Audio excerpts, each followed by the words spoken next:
you will watch on this podcast. And not only that, but crossing those technologies help you even go further. Okay, now I know more or less how much is left to live. To know by any means the age of your dying, you get stress from day one. Because the information is available every single day and you can know how to live even more. Cells are aging also, I'm having troubles and so on and so forth. This is a revolution. Welcome back to our Wellness Billion podcast, fam. Hi guys, happy to see you again. As you may already know, for the newcomers, I'm Yassine Amor, a wellness content creator with over 2 million people following me across all social media. And I'm Karim Amor, a deep tech biotech entrepreneur and author for over 30 years. Today, and like usual, we're going to tackle 3 different topics. And it's going to be fun again this week. We're going to talk about topics that anticipate the future, about wellness, the practice of wellness in business, and the era of AI and the position of humankind with all those AI tools coming over. So let's dive right into it. So the first topic we're going to talk about is all about health. Let me read you a small summary so you guys can understand. The article says, exposure to urban green and blue spaces is linked to lower odds of having coronary artery clarification in middle age, with stronger effects observed in Black individuals and those in lower socioeconomic neighborhoods. What do you think about that? Well, I think it's a very interesting matter, Yassine, because we never think about having the nature being a place where you can cure yourself and have the proof that it does it. We know that nature cures and helps and so on and so forth. But now we're heading to a city environment where you have the parks and when you have some blue waters, and this study linked the usage of those parks wisely and blue waters to lower the coronary artery arthritis, which is a very surprising thing. I've heard something a long time ago about waking up, being foot naked and just walking in the grass or outside just so that your feet touches the ground before starting your day. That's grounding. That's called grounding. That's when called you grounding. ground yourself. Wherever you are in the grass or it can be in wood or it can be in sand. Exactly. But this is different. This makes you realize that the parks you have in your city and the places where you have, let's say, blue zones with waters and so on, are places when your coronary calcification goes down by more than 25 to 30%. It's a huge rate. But why is that? Is because people are going to those places to disconnect or to walk or whatsoever, or it's only about the feeling of having that in your city or wherever you live?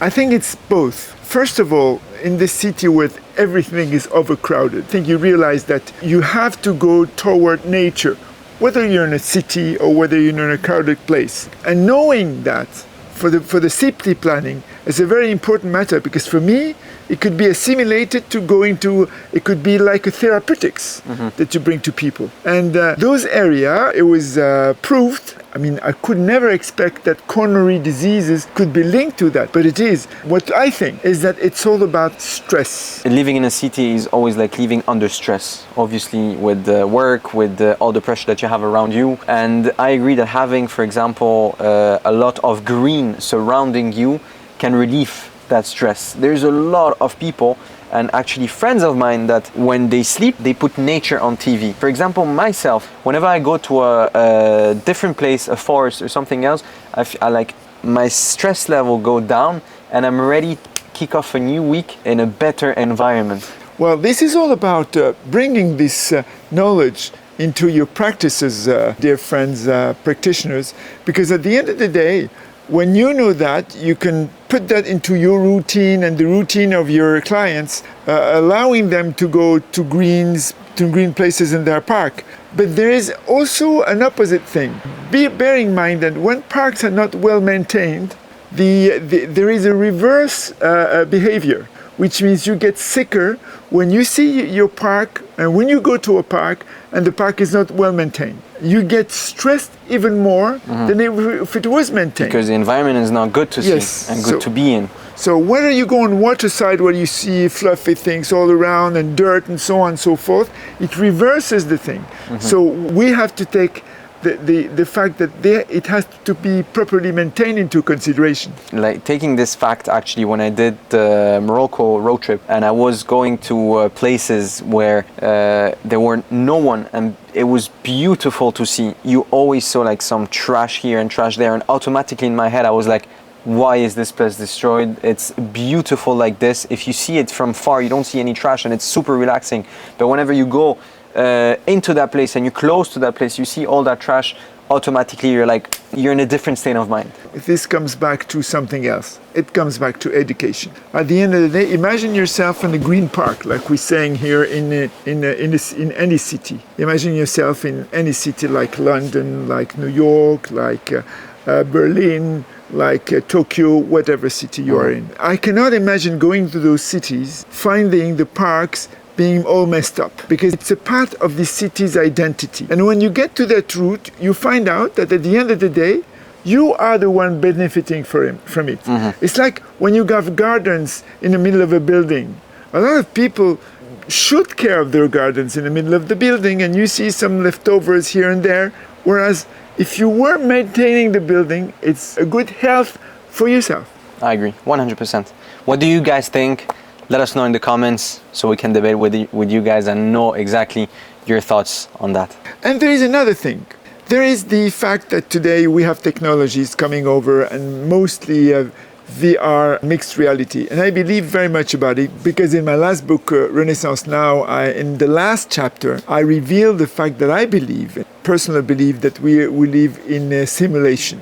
And I explain why, and if you want to look at it, go on to renaissancenow.org and you'll have the chance to look at the work. But at the end of the day, the VR and mixed reality thing can also help getting to a green environment, and I think it'd be one of the cures that we could use precisely if we find out this gets down coronary disease. We'll leave the link in the description so you guys can go check it out. The second article is a study done by McKinsey relating the trends of health in 2024.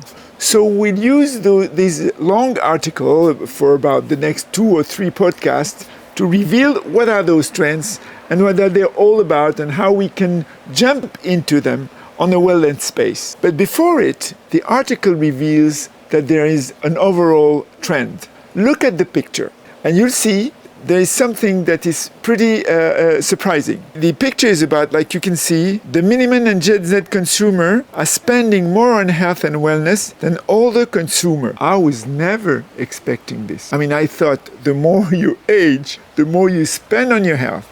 That's a part true, but not for everything. It depends on what kind of health you're looking for. I'm not surprised about this, because nowadays the information is very easy to get. So we, the younger generation, we tend to see a lot of health practices online. So automatically our brain is programmed to spend more into health. We spend more into supplements, into fitness trackers, into sleep trackers, into a bunch of different things that, for example, you didn't need to have to be able to live a healthy life. But now that we have access to it, we want it. We want to control it. We want to control this fact of, okay, tonight I slept like 7 hours. All right, this is good. My device is telling me that my sleep was optimal to be able to have an amazing day and to be able to reach a healthy level of training, for example. But at the end of the day, I believe people for 50 and over, like me, like myself,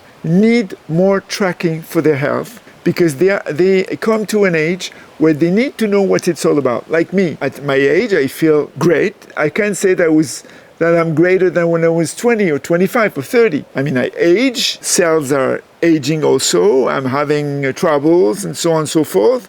So I better take care of my health now than I was taking care of when I was 20 or 25. I agree with you. It's better for you to be able to take care of your health and spend more on your health and spend more on those trackers and everything, so you can live a healthier life. But what I'm saying is that the information is so easy to have with the phone, with social media and with everything, that even with ordering online, that we spend much more taking those things, because it became super easy for us. Yes, but at the end of the day, guys, what happens is that our clients, I mean, the guy we address to of 15 and over, have a lot of concern about their health. And there is a paradoxical event here. On one side, they want to take very much care of their health. On the other side, they don't know much about tech like young guys know. So they don't know the potential of tech in health, what it can provide to them. And sometimes it's even annoying for them. So our rule, as specialists, as tech entrepreneurs and entrepreneurs in general, and health and wellness entrepreneurs, is getting them to know all the potential and the possibilities of connected health. And then we come back to one important thing. If you look at the McKinsey, the most important thing you see here between Gen Z, millennial, and overall average is for the appearance, the 50 and over are more concerned about the appearance. For the health, the 50 and over are more concerned. For the fitness, it's more like between 20 and 30. That's fitness. For nutrition, it's even more like between 20 and 30. Mindfulness is below 20. I would have never imagined those figures. Mm-hmm. And the other one, efficiency and scientific credibility are two of the most factors to consumers when selecting wellness products. Efficiency, which means effectiveness, that it works for you. And then well price, effectiveness is for 51%, as you can see, guys. 50% for well priced, high quality for 50%, good value 37%, addresses my specific needs 35%, 27% science-backed 27%. Because they only care about numbers. 27 is very low for science-backed thing, because which means that people think and feel more about how they feel and what they have as the numbers raising into their wearables, for instance, than the real science behind it. I mean, if I know I have a continuous tracker that can take my health, like any watch or any wearable, I will look at it closely and look at the tendencies. Science-backed is something else. It's when you say, okay, you're science-backed, you should have a stamp, and so on and so forth. I think people believe much more today on wearables than on all those fancy stamps and so on and so forth. I agree, because the information is available every single day. You can track it and sense it. So for example, if the wearable is telling me that I didn't sleep good and I actually didn't sleep good, I'm believing what the wearable is telling me. If the wearable telling me I'm sleeping like I slept and my physical performance at the gym was good and I gave a good effort and I feel that way, again, I'm going to believe it. So automatically, if the information is given is the same that the information that I feel, I'm going to back it up. I'm going to be like, okay, this device is good for me. And at the end of the day, it nourishes your willing to feel better, to do better things, to feel better, to have a better nutrition, to have better fitness, to have a better behavior with people, because at the end of the day, it all counts. Every single second of our life is called epigenetics, by the way, and our tech, as you know, is called epi, is a derivative of our way of the way we live, the way we think, and everything else. But let's dive into the first tendency that the article reveals. So trend one, test at home. The COVID-19 pandemic made at home testing kit a household item. As the pandemic has moved into its endemic phase, consumers are expressing greater interest into other kinds of at-home kits. 26% of US consumers are interested in testing for vitamin and mineral deficiencies at home, 25% for cold and flu symptom, and 23% for cholesterol level. How does it inspire you, Yassine? So I didn't know personally that thanks to the COVID-19 test, people are willing to test more at home. But that's actually a good thing. First of all, because you're saving time by testing at home. You don't need to go directly to the doctor all the time to be able to be tested. And second, it opens the doors to new technologies to come into your home to be able to be healthier. For example, if you're feeling sick and you think you have some symptoms, thanks to AI, you can write those symptoms online. AI is going to give you a set of probable sickness that you have, and then you can test yourself to be able to know if that you're sick with that sickness or not. And if you're doubting, then you can go to the doctor. But it kind of removes this barrier of like, some people can't go to the doctor. They don't have the money to be able to go to the doctor. So getting them those tests to be able to test at home, it's a good thing. Yes. As a health and wellness coach, I think you should bring those tests to your clients with a minimum of surveillance, because at the end of the day, the test has to be interpreted. And it has to be interpreted in a way that you should use the wellness coach knowledge, you should use its experience, and you should use only also tech tools like AP. We developing a diagnostic tool to be able to interpret those tests. But you should have always your coach with you, your coach behind you, your coach stewarding you, because you need to know exactly in an overall holistic level how you should behave to, let's say, get on track with curing whatever disease you might have after you did those tastings. I agree 100%. You always need the advice of a professional and the perspective of a professional after doing your test. By having those tests at home, we can have the data and then send it to our wellness coach or whatsoever, send it to a doctor, etc., to be able to interpret that information. Absolutely. And there is no limit to test kits, because at the end of the day, when you have a test kit, you take the kit and you send it to the laboratory, and the laboratory does the job. So at the end of the day, it's a more practical thing where you don't have to go to the laboratory and come back. It's a more efficient way, because you'll have the tendency to do it, as a lot of people won't be able to move from their home, or they're lazy, or they don't, like you said, they don't have the means to do that. And I think it's a good thing. And at the end of the day, you should have also the technology evolving into testing people for things they usually take those testing kits for. Like in wearables, you have more and more technologies that enable you to do things. And not only that, but crossing those technologies help you even go further. Let's dive into our last article of the podcast, which is biological age clocks.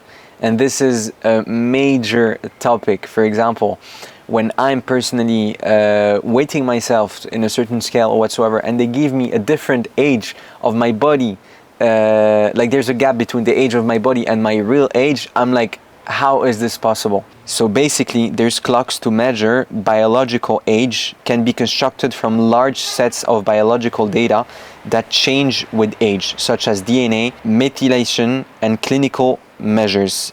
So guys, look at it that way. As you know, with your clients, you have chronological age, which is the age of the passport, and you have the biological age. And usually the biological age was done by, as you know, DNA methylation.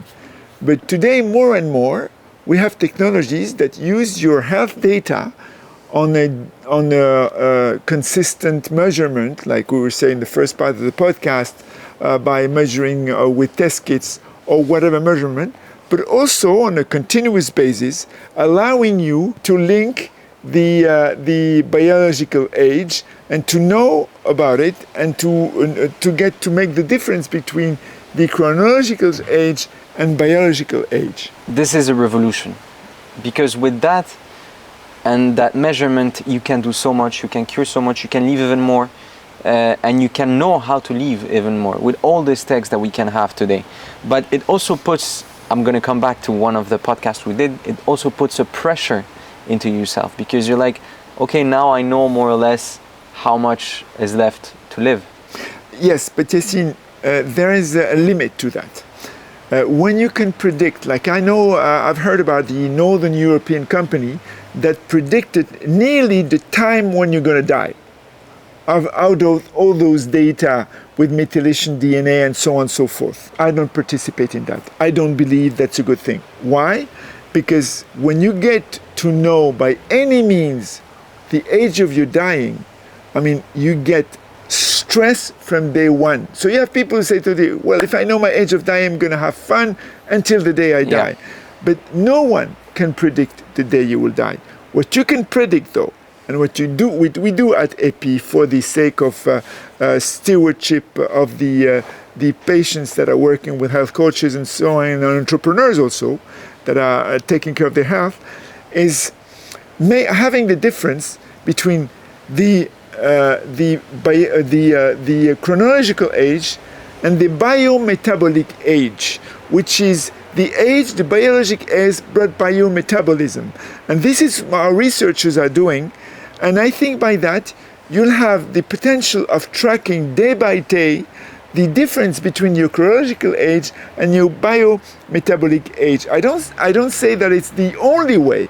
I say doing it on a constant basis makes you make more effort. But if I knew that I was going to die in about 6 years, 7 years, 10 years, 20 years, you won't do any effort anymore. It's not that. It's that this prediction is not real. Because at the end of the day, if I correct the way I behave, the way I eat mainly, the way I do my sports, the way I think, what I read, the people my epigenetics at the end of the day, I might die 20 years later. Exactly. That's the objective of epi, as you know. Exactly. No, you're 100% right on that. That's why having the tools to be able to correct so that we can live a longer and healthier life, it's a major topic. And that's why actually the health and wellness industry is growing so much nowadays. Yes, and guys, I think your clients and you have to look at it in a very close way. And I think the wearable thing is a thing that can help you measure whatever you do. What you don't measure, you lose. And at the end of the day, if you want to improve, measure. So the measurement thing is something that is going to get into your lives more and more. And I believe that this is for the good of humanity.